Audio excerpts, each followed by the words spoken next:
My parents purchased my brother a house. 10 years later, he asked how I could afford a beach house. I smiled. Can you believe your own family would celebrate your brother's lavish gift while outright laughing at your quiet ambition? For years, my parents made it clear who their success story was. Then, a decade later, the ultimate twist landed. He was facing foreclosure, and I was casually dropping hints about my beach house at a stunned family dinner. It all started when my parents bought my brother a house. Not help with down payment, not co-sign a loan, they bought him a house. 3 bedrooms, 2.5 baths, and a perfect, leafy cul-de-sac with one of those picture-perfect barn-shaped mailboxes. The whole suburban dream. Gift-wrapped. And they threw a literal dinner party to announce it like some kind of royal decree. My mom was tearing up, beaming, saying, "We just wanted to set Kyle up for success." Kyle, he's 2 years older than me. Always been the magnetic one, you know? Louder, charming. The kind of guy who walks into a room and just... things happen. I'm not saying that with bitterness. Truly, it's just who he is. Growing up, my parents were drawn to that energy like moths to flame. Kyle got massive praise for decent report cards. I got a fleeting nod for straight A's. He got a huge celebration when he landed a sales job right out of college. Me, when I started in IT project management, same paycheck range. By the way, it was a quick, "That's great, honey." Nobody throws confetti for infrastructure deployments, right? This house bombshell dropped when Kyle was 29. I was 27. My parents gathered everyone at Sunday dinner. Me, Kyle, our Aunt Linda, a few cousins. My dad stood up, practically giving a wedding toast. He put his hand on Kyle's shoulder and announced they'd been saving for years, and now they were investing in Kyle's future. He said invest like he'd rehearsed it, like it was some grand financial strategy. The house cost $320,000. My dad said the number like he was personally proud of the price tag, and I guess he was. My mom was already openly weeping before he even finished. Everyone clapped. Aunt Linda raised her glass. My cousin Jared even said something about how Kyle was officially winning at life. Kyle just grinned, shrugging, trying to act cool like it was no big deal. But you could tell he was absolutely soaking it all in. He leaned over to me, whispered, "Can you believe this?" Like we were in it together. And honestly, I said, "Congrats, man," and I mostly meant it. Look, I wasn't expecting them to buy me a house, too. That's totally unrealistic, and that's not the point. What really got under my skin, what stuck with me, was the framing. It wasn't, "We want to help Kyle get on his feet." It was, "Kyle has earned this." As if the rest of us were just sitting around, collecting participation trophies, while Kyle was out there single-handedly conquering the world. He worked a sales job at a packaging distributor. He was fine at it. He usually just barely scraped his quarterly numbers and drove a company car. So that word, earned, was doing some seriously heavy lifting in my dad's speech. After dinner, I was helping my mom clear plates, and she was still absolutely glowing. I told her again I was happy for Kyle, and I genuinely was. Then I casually mentioned I'd been looking at a place too, a duplex, about 20 minutes outside the city. It was an older building, needed some cosmetic work, but the price was right, and one side already had a tenant paying $900 a month. She stopped rinsing a glass and looked at me, tilting her head. "A duplex? Like a rental thing?"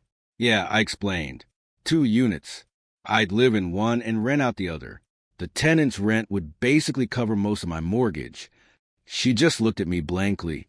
Is that what young people are doing now? Later, I found my dad putting away folding chairs in the garage. I told him the same thing. He squinted at me, the way people do when they're desperately searching for something polite to say. "That's practical," he said. Then he quickly added, "Just make sure you're not getting in over your head with tenants and all that. It's not as easy as it sounds." He said it kindly, but the subtext was crystal clear. Kyle got a celebration. I got a warning. But I bought that duplex anyway. Closed in October for $185,000.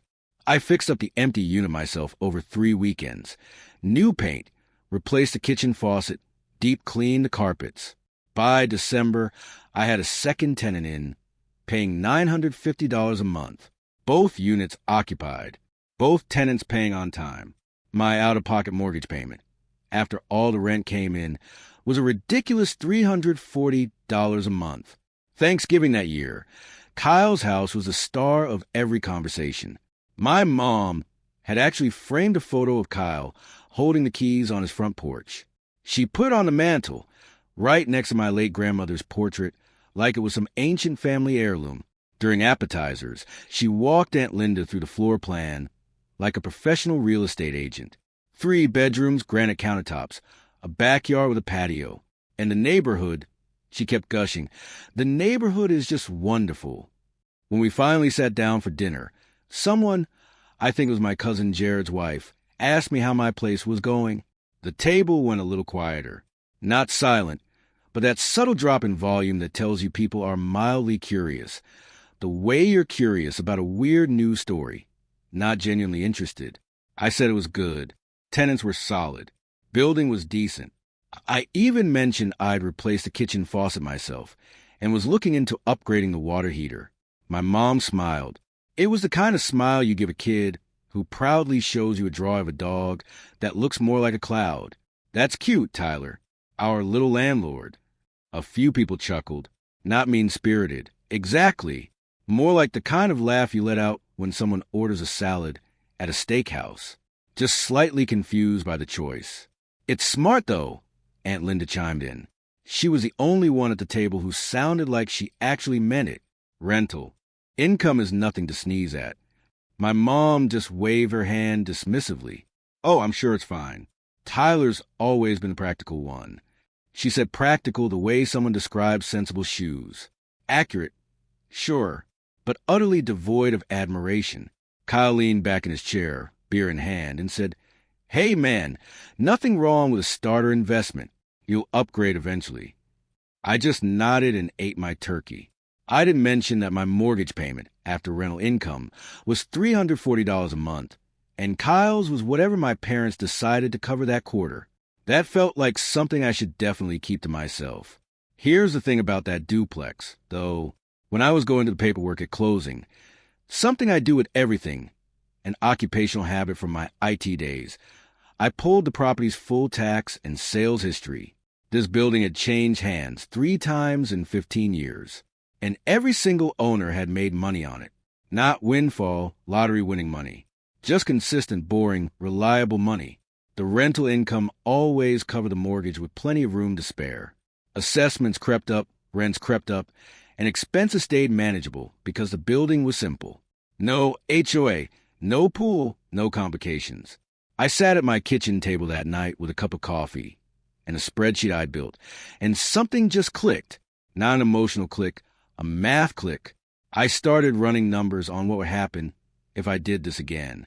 And again, what would look like in 5 years, in 10. That spreadsheet fundamentally changed how I thought about money. Permanently. And more specifically, it changed how I understood what my parents had actually done for Kyle versus what they thought they'd done. But I'll get into that. After that Thanksgiving, I started spending my evenings very differently. Instead of watching TV or going out, I was devouring books. Not self-help fluff, but actual, dense books on real estate investing, rental property analysis, tax strategy, cash-on-cash returns, cap rates. I taught myself how to evaluate a deal the way a seasoned investor would. And I did it all at my kitchen table, with a laptop and a $12 book from Amazon. That duplex was my classroom. Every month, when the rent checks came in, I logged the income. Every time something broke, a garbage disposal, a running toilet, I logged the expense. I tracked everything. And after 6 months, the numbers told a very clear story. The duplex wasn't just covering itself. It was generating actual profit. Not life-changing profit. Not yet. But enough that I started asking myself a question that will become the theme of the next decade of my life. What happens if I do this again? Meanwhile, Kyle's house started having problems. Not dramatic. House falling apart kind of problems. Just the normal stuff that happens when you own a home and haven't budgeted for it. The roof needed patching within the first year. Some kind of drainage issue in the backyard caused standing water after every heavy rain. The HVAC system was older than both of us combined and started making a noise Kyle described as kind of a clunking whistle. He didn't have savings. He'd never needed them before. My parents had bought the house free and clear, remember? No mortgage. So his monthly expenses were just utilities, insurance, and taxes. Sounds manageable, right? Except Kyle had already adjusted his lifestyle to match someone who doesn't pay rent or mortgage.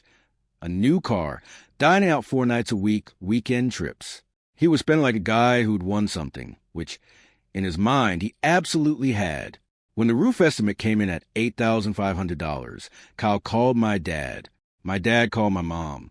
My mom called Kyle back and said, "We'll take care of it." And that became the pattern.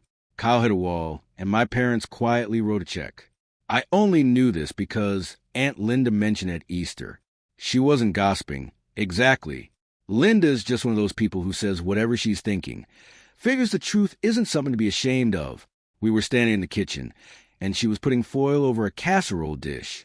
She said, "Your dad told me he's already put another 10 grand into that house since the holidays, between the roof and some plumbing thing." I just nodded. Sounds about right. She looked at me sideways. "Doesn't that bother you?" "It's their money," I said, which was true, technically, except it wasn't, not entirely. And that's what I found out a few months later. See, when I was 21, I'd asked my dad about a college savings account my grandfather had set up for both Kyle and me when we were kids. Grandpa had died when I was 16, and I vividly remembered him mentioning at a birthday dinner once that he'd started a fund for both his grandson's education. My dad told me at the time that the accounts had been mostly used up paying for our college. Kyle went to state school for 4 years. I went to a different state school for 4 years. Seemed reasonable. But here's what I didn't know until Aunt Linda told me, standing in that same kitchen, hands full of aluminum foil. She told me almost casually, like it was old news. "You know your dad pulled the rest of that education fund to cover Kyle's house, right?" I set down my drink. "What?" "The account your grandpa set up," she explained. "There was still about $40,000 in it after you boys graduated. Your dad cashed it out and rolled it into the house purchase. He told me last year when he was complaining about how much the house had already cost him. I didn't say anything for a long time. "Tyler, you okay?" she asked. "Yeah, I finally managed. I'm fine. I just didn't know that. $40,000 from an account set up for both of us, used entirely for Kyle's house. Nobody asked me. Nobody told me. Nobody even had the courtesy to pretend it was a conversation. I want to be clear, I didn't spiral. I didn't slam my fist on the counter or start plotting revenge. I went home that night and sat in my car in the duplex parking lot for about 20 minutes, just thinking. Then I went inside, opened my spreadsheet, and made a decision. Whatever my family thought about my financial future, whatever support they were willing to offer or withhold, I was done factoring them in. I wasn't going to confront anyone. I wasn't going to ask for my share. I was going to build something on my own, quietly, and I was never going to need their approval or their money again. 2 weeks later, I found my second property, another duplex. This one was in a slightly rougher area, but with strong rental demand. Asking price was $165,000. Both units were already occupied. Combined rent was $1,750 a month. I ran the numbers 9 different ways, and every scenario came back positive. My first duplex had built enough equity by then that I could pull a helic for the down payment without even touching my savings. I called the listing agent on a Tuesday, made an offer by Thursday. The sellers accepted on Saturday. Nobody in my family knew. At the next family gathering, 4th of July at my parents' house, Kyle was front and center, telling everyone about a sales award he'd just won. Regional sales leader, 2nd quarter. My mom had printed out a photo of him holding a plaque and stuck it on the fridge with a sunflower magnet. She kept pointing it out to people as they walked through the kitchen. "Have you seen Kyle's award? He beat out the entire region." My dad grilled steaks and talked about how proud he was of both his boys, though he was definitely looking at Kyle when he said it. My mom brought out a store-bought cake that said, "Congrats, Kyle, and blue icing." I had a brief, private moment of wondering what it would take for me to get a cake. Probably solving climate change. Maybe not even then. Kyle found me on the back porch later, away from the crowd. He popped open a beer and leaned against the railing. "So, how's the little duplex empire going?" "Just the one." He still didn't know about the second. "Same old," I said. "Tenants pay on time. Faucet drips sometimes." He laughed. "Living the dream, bro." Then he got a little more serious and added, "Honestly, I give you credit. I couldn't deal with tenants calling me about broken toilets at midnight. They email. I corrected him. It's not that bad." He shrugged and took a sip. "Different strokes. I like owning my own place without all the hassle." I didn't point out that his own place was bought with someone else's money. Partly mine. I just smiled and ate my hot dog. Here's where I need to tell you about something else. Something I found while doing due diligence on that second property. The previous owner had a small LLC set up that held both that duplex and a third property I hadn't seen listed anywhere. The LLC itself was dissolved, but the structure stuck with me. I started devouring books on how LLCs work for real estate holdings, liability protection, tax advantages, cleaner accounting. That night, I called a guy I'd gone to college with, Marcus, who became a CPA. I asked him a question that ended up changing the entire trajectory of everything. Marcus and I had been in the same dorm freshman year. The kind of friendship where you eat terrible dining hall food together for 9 months and then keep in touch through occasional texts and birthday likes on social media. He'd gone into accounting, got his CPA, and started working with small business owners. When I called him and said, "I want to understand how to hold rental properties in an LLC," he laughed. Finally, someone asked me something interesting. Marcus walked me through the basics. Set up an LLC, transfer the properties into it, keep your personal finances completely separate from the business finances, get a dedicated bank account, log every expense, pay yourself a reasonable management fee. And then came the part that made my eyebrows shoot up. Use the depreciation on the buildings to offset your rental income on paper, which reduces your tax burden significantly. How significantly? I asked. "Significantly enough that you'll wonder why you didn't do this a year ago," he promised. He was right. I set up the LLC within a month, transferred both duplexes into it, opened a business checking account. I stopped running things like a guy who just happened to own 2 buildings and started running it like an actual operation. The shift wasn't just financial. It was psychological. I stopped thinking of myself as having a side investment and started thinking of myself as building a company. 3 years after buying that first duplex, I was 30 and owned 3 properties. The third was a 4-plex, for units. Older building, needed some serious work, but the price was a gift. A retiring landlord wanted out fast. Didn't want to deal with a drawn-out sales process. I paid $240,000, put down 20% using equity from the first 2 properties, and had all 4 units rented within 6 weeks. Combined rental income across everything I owned was now just north of $5,800 a month. I still drove a 7-year-old Honda Civic. I wore the same rotation of clothes I've been wearing since my mid-20s. I ate leftovers for lunch and made coffee at home. Nobody looking at me would have ever guessed I owned $500,000 in real estate. That's also when I met Marissa. She worked in healthcare administration, sharp as a tack. We met through a mutual friend at a barbecue. One of those, "you two should talk, you're both weirdly organized" introductions. She was smart, calm, had a dry sense of humor that matched mine perfectly. And on our third date, when I told her I owned 3 rental properties inside an LLC, she put down her fork. She just stared at me. "Wait, you own how many?" "3 buildings, 7 units total." She pointed at my car keys. "You drive a Civic. It runs fine," I said defensively. "Tyler," she said, shaking her head, "you own 7 rental units, and you drive a 2016 Civic." 2015, actually, I corrected, trying to keep a straight face. She started laughing. Not at me. I could tell the difference.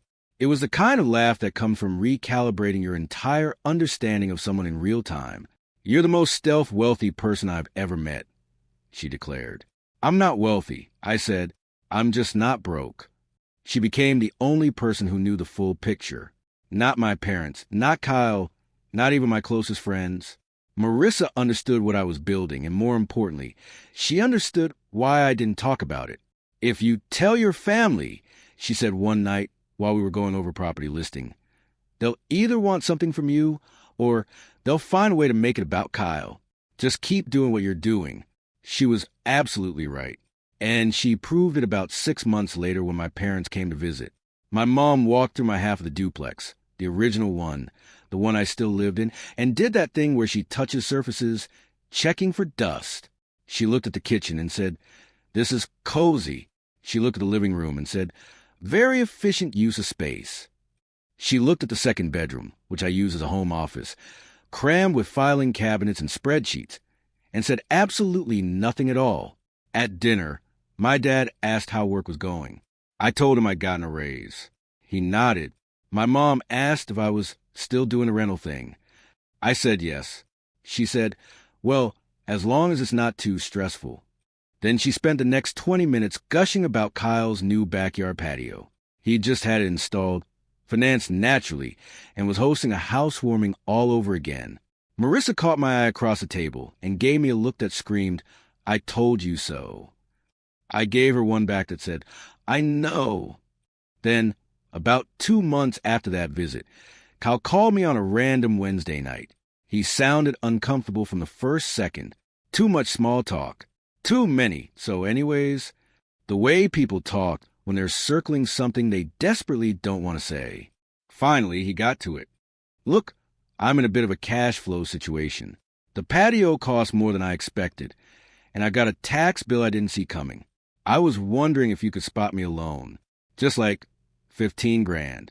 I'd pay you back in 6 months, maybe less. $15,000. I let the silence sit for a beat.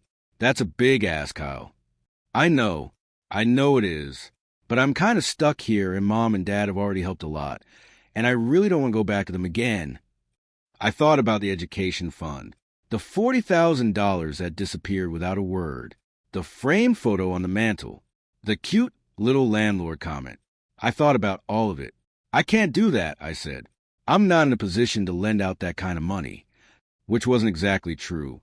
I had it, but lending money to Kyle felt like pouring water into a bucket with no bottom, and I'd spent 3 years learning to be precise with where my money went. He got quiet. Then he said, "All right, no worries." But it absolutely wasn't no worries. Within a week, my mom called me. She didn't ask how I was doing. She went straight in. "Kyle told me you turned him down. Tyler, he's your brother. He needed help, and you said no." I said I wasn't in a position to lend that kind of money. I reiterated. "You have tenants paying you rent every month. Don't tell me you don't have it," she snapped. "Having it and being in a position to lend are two different things, Mom." She made a sound, half sigh, half scoff. "Your brother would do it for you." I almost said something I'd regret. Instead, I just said, "I hope he figures it out." And I hung up. What nobody in my family knew was that Kyle's financial problems were far deeper than a patio and a tax bill, because I had been paying attention.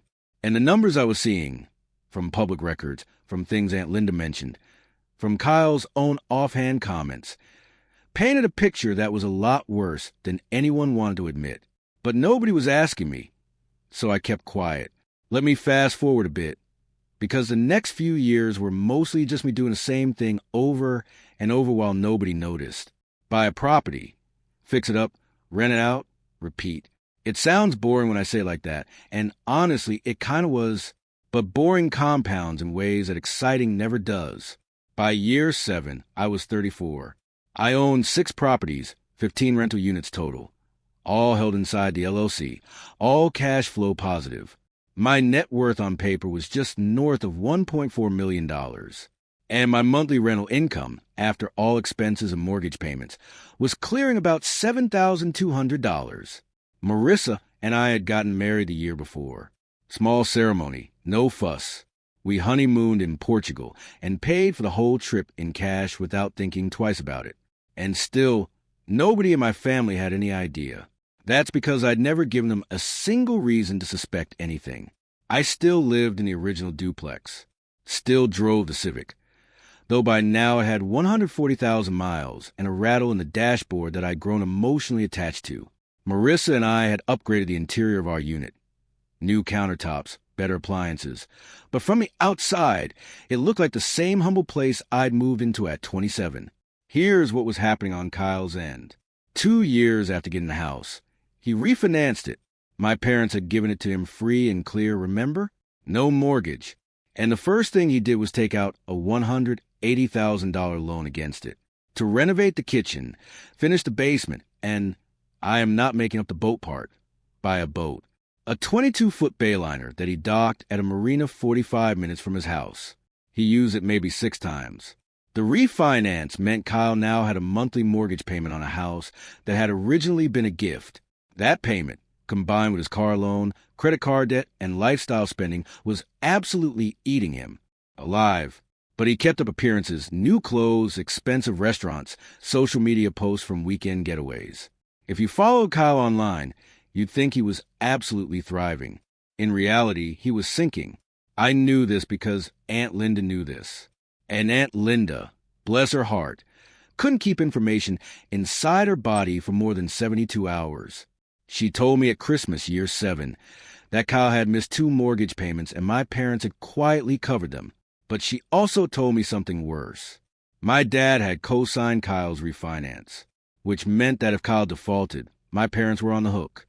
Your dad can't afford that, Linda said, shaking her head. He's already pulled from his retirement twice. Your mom doesn't even know about the second time. I just stood there, holding a plate of cookies, doing math in my head. My parents were in their early 60s by then. My dad was still working, but he'd been talking about retiring for years. The house they bought Kyle was supposed to be their big legacy move. Set up their son, feel good about it, ride into retirement knowing they'd done something meaningful. Instead, it had become a financial sinkhole that was slowly but surely dragging them down with it. Around February that year, my dad called me, not my mom, my dad. That alone told me something was seriously wrong, because my dad almost never called. He was a texter at best. Tyler, he said, and his voice had a weight to it I hadn't heard before. I need to ask you something, and I need you to hear me out. Okay, I said, bracing myself. Your mother and I are thinking about selling the house, he confessed. Our house. Downsize into something smaller, maybe a condo. The thing is, we're a little stretched right now, and I was wondering if you might have some advice on how to approach it financially. He wasn't asking for money. He was asking for guidance. And in the 10 years since my parents had laughed at my duplex, this was the first time my father had ever spoken to me like I might know something he didn't. I could hear it in the pauses between his sentences, the reluctance, the pride he'd swallowed just enough to dial my number. I gave him real, solid advice, told him to get a market analysis done on their house, so he'd know exactly where he stood, told him to talk to a financial advisor, not Kyle's guy, but a fee-only independent one who wasn't going to try and sell him products. I told him to sit down with a calculator and figure out what he and Mom actually needed in a home versus what they'd simply grown accustomed to. I explained that the downsizing market was solid and that a well-priced condo could free up cash and simplify their lives significantly. I was specific. I was patient. I didn't bring up the education fund. I didn't bring up the years of being dismissed. I just helped. He thanked me. Then he said, "Don't mention this to your mother. She's not ready to talk about it yet." "I won't, Dad. I promised." He didn't take any of the advice. Not really. Summer hit.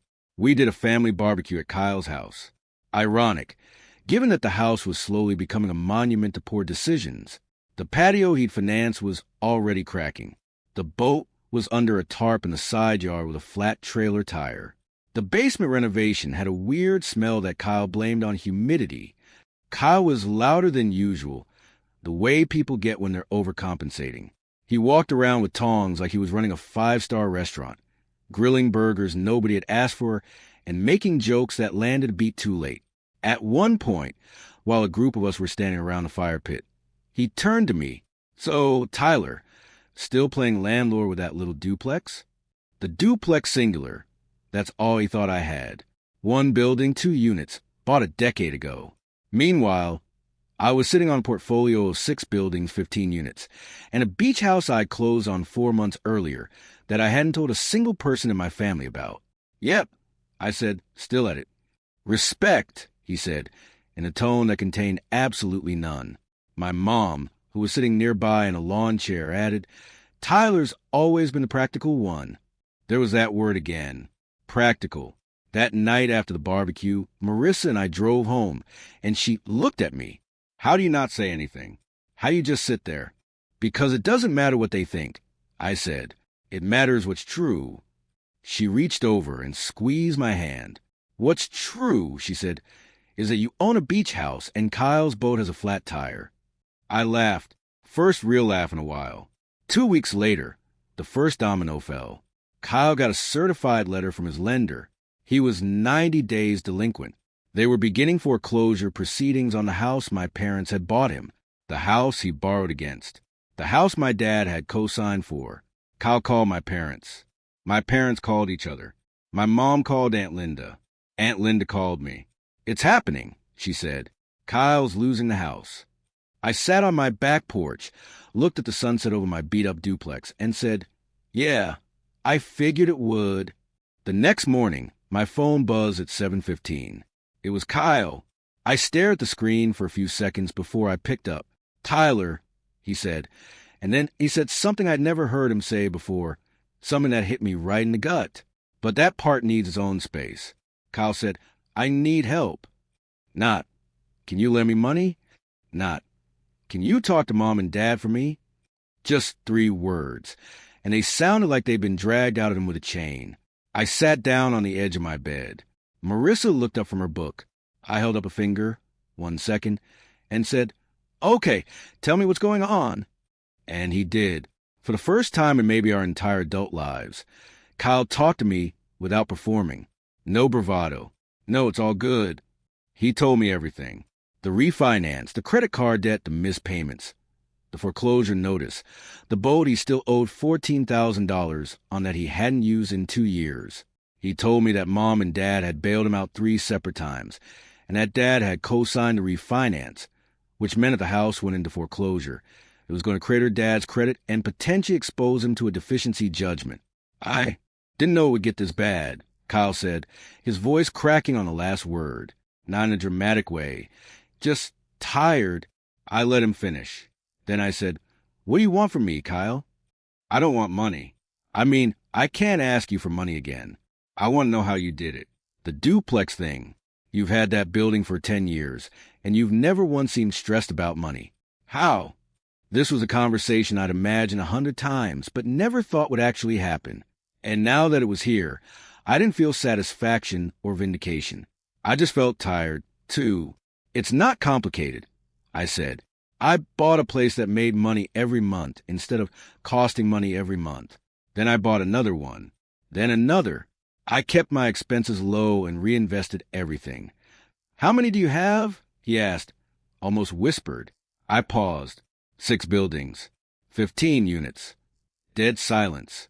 15 units? He repeated, almost disbelieving. Yeah. Tyler, what the heck? You never asked. He made a sound that was almost a laugh. Almost. I thought you had 1 duplex this whole time. 1 duplex. I know. Does Mom know? Nobody knows. Just Marissa. More silence. Then quietly, I really messed this up.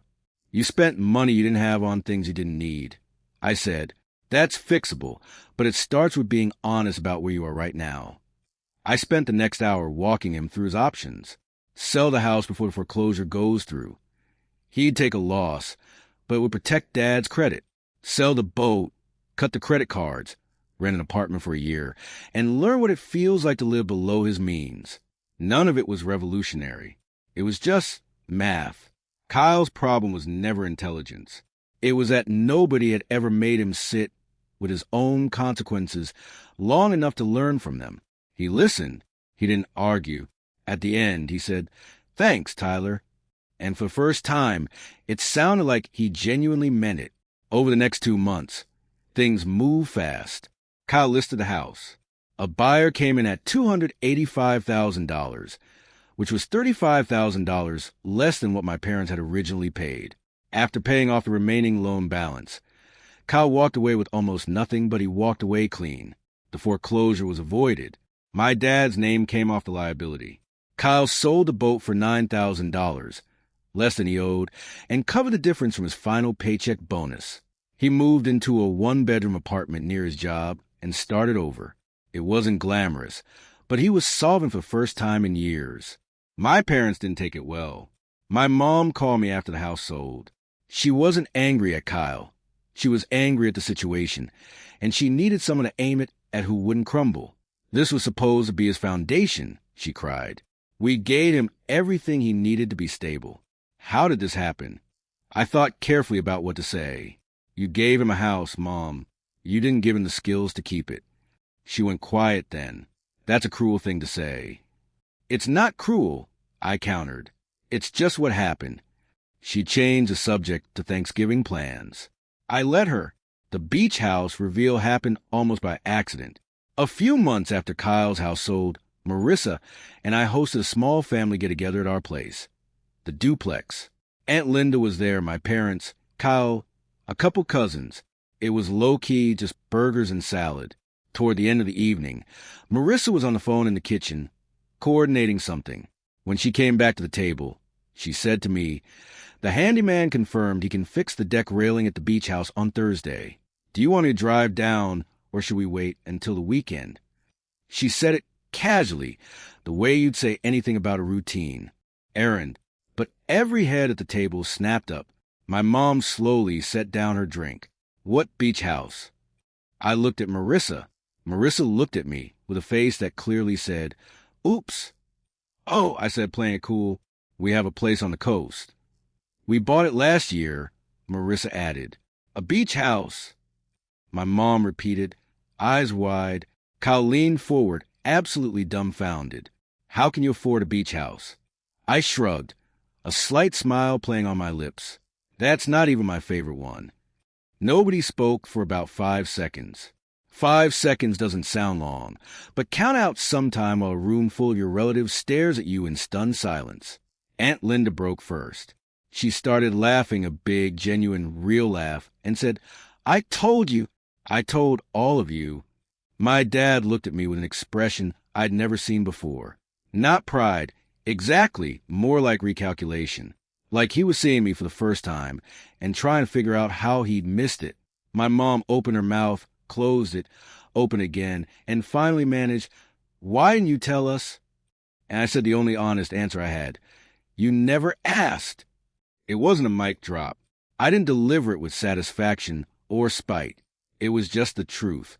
In 10 years, not once had anyone in my family asked me a real question about my finances, my goals, or what I was quietly building. They'd assumed they knew. They'd assumed practical meant small. And I'd let them because I'd stopped needing their validation somewhere around year 2. Here's where things are now. Kyle and I talk more than we used to. Not a lot, but more. He's still in his apartment, and he started a side gig flipping furniture. Nothing huge, but he's learning the discipline of buying low and adding value. Last month, he texted me a photo of a dresser he'd refinished and asked what I thought he should price it at. I told him. He sold it for exactly that amount and sent me a text that just said, "Nice." My parents and I are cordial. Sunday dinners happen sometimes. My mom still talks about Kyle more than me, but there's a different texture to it now. Less boasting, more worry. She's never apologized for the education fund or the years of dismissal. I don't think she ever will. But she stopped calling me practical. And last month, I overheard her referring to me as very sharp with money to one of her friends on the phone. Coming from her, that might be the closest thing to an apology I'll ever get. My dad retired. He and Mom downsized a smaller ranch house. He actually called me for advice when they were looking, and this time, he actually took it. They got a fair price on a solid place in a quiet neighborhood. He seems more relaxed now. We don't talk about the past. Marissa and I moved out of the duplex last year. We live in one of our properties full-time now, a renovated 3-bedroom that I bought as a wreck and spent 8 months fixing up myself. The original duplex is fully rented. Both units still cash flow positive. Still boring. Still my favorite investment I've ever made. The beach house is nice. The view is incredible. But if I'm being honest, the thing I'm most proud of isn't any single property. It's that I built all of it from a decision everyone laughed at. One duplex, one spreadsheet. One quiet bet on myself that nobody thought was worth noticing. So, I've told you my story. I'm curious. Have you ever felt overlooked, only to prove everyone wrong later on? Or maybe you've had that moment of quiet triumph nobody else saw coming. Let me know in the comments below. I really want to hear your thoughts on this, and I'll be down there reading and replying to as many as I can.